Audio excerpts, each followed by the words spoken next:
Hi friends, இன்றைக்கி ஒரு பயனுள்ள கிச்சன் டிப்ஸ் எப்படி செய்கிறதுன்னு பார்க்கலாம். நம்ம வீட்டிலையே ப்ளம்பரை கூப்பிடாமல் நம்மளே வீட்டில் எப்படி சரி செய்கிறதுன்னு பார்க்கலாம்.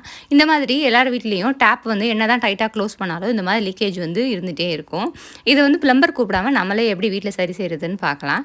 இதுக்கு வந்து இந்த டேப்பில் மேலே ஒரு சின்ன வந்து ஒரு ஹோல் மாதிரி கொடுத்துருப்பாங்க இந்த கேப்பை ரிமூவ் பண்ணுறதுக்கு.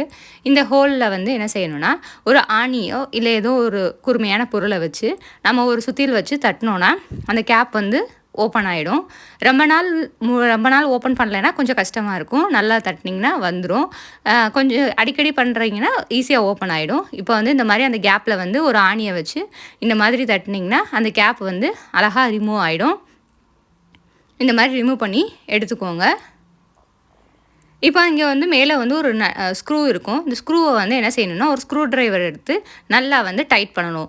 அந்த ஸ்க்ரூ வந்து லூஸ் ஆகிறனால தான் உங்களுக்கு வந்து வாட்டர் லீக்கேஜ் வந்து இருக்குது. ஸோ அந்த ஸ்க்ரூவை வந்து நல்லா டைட் பண்ணிட்டிங்கன்னா உங்களுக்கு வாட்டர் லீக்கேஜ் வந்து இருக்காது. நல்லா டைட் பண்ணிவிட்டு பார்த்துக்கோங்க.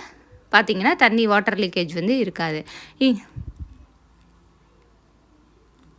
திருப்பி அதே மாதிரி க்ளோஸ் பண்ணிவிட்டு நீங்கள் ஓப்பன் பண்ணிவிட்டு திருப்பி பாருங்கள். உங்களுக்கு வந்து வாட்டர் லீக்கேஜே இருக்காது. இது உங்களுக்கு ரொம்ப யூஸ்ஃபுல்லாக இருக்கும்னு நினைக்கிறேன். லைக் பண்ணுங்கள், ஷேர் பண்ணுங்கள், கமெண்ட் பண்ணுங்கள். மறக்காமல் சப்ஸ்கிரைப் பண்ணிடுங்க.